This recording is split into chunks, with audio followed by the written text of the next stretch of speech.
Reverend Agoda, a highly respected senior clergy, quietly asked Reverend David to step aside. After a brief but intense conversation between them, an unusual announcement was made. "Everyone, please proceed into the church auditorium. The wedding will begin shortly," Reverend David announced. There was a murmur of disbelief. People looked at one another, confused. Hadn't they just heard the wedding was cancelled because the couple were siblings? Inside, Johnny sat still, a storm raging in his heart. His fingers were laced tightly in Oyifie's, but his mind was drowning. Could this be real?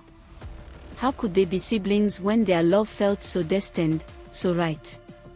3 days after the wedding, Reverend Agoda invited the couple, their family members, Madam Ruth, and Cecilia to a closed meeting at the church office.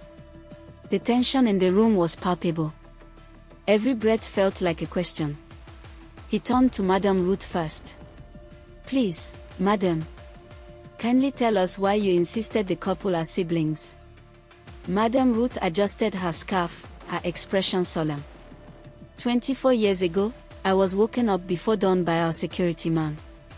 At the entrance of the maternity home lay a covered basket. Inside were 2 tiny babies, a boy and a girl, dressed in matching outfits. A note simply read, "Please save them." I gave them immediate medical attention, then called the authorities.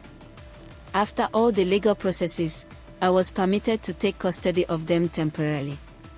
2 and 3 years later, both were adopted, by different families. That's why I said they are twins and can't marry.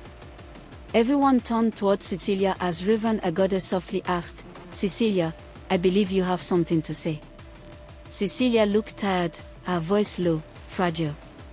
She struggled to stand, but Reverend David helped her sit comfortably. Her voice quivered as she began.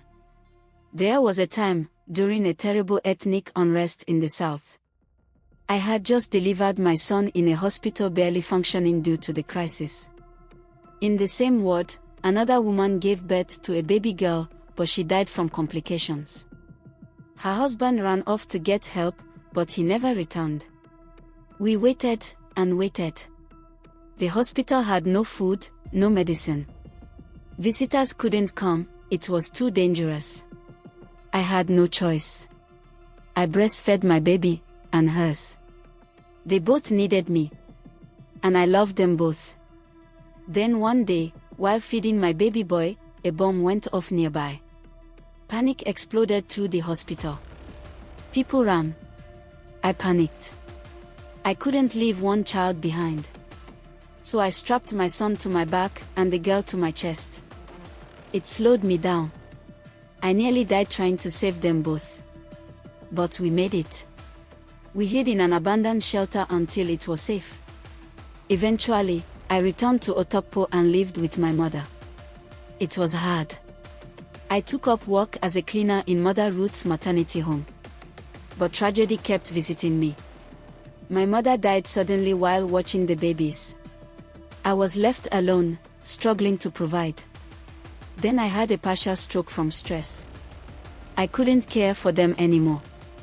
So one cold night, around 1 a.m., I wrapped them warmly. They were just 11 months old. I placed them quietly at the maternity home entrance. I fed them well beforehand. I didn't want them to cry or freeze. I hid nearby, watched until I was sure someone found them. Around 4 a.m., a woman in labor was rushed in. That's when they were discovered and carried inside. No one knew I was their mother. I returned to work at 7 a.m. like nothing happened. When I was told babies were abandoned, I acted surprised.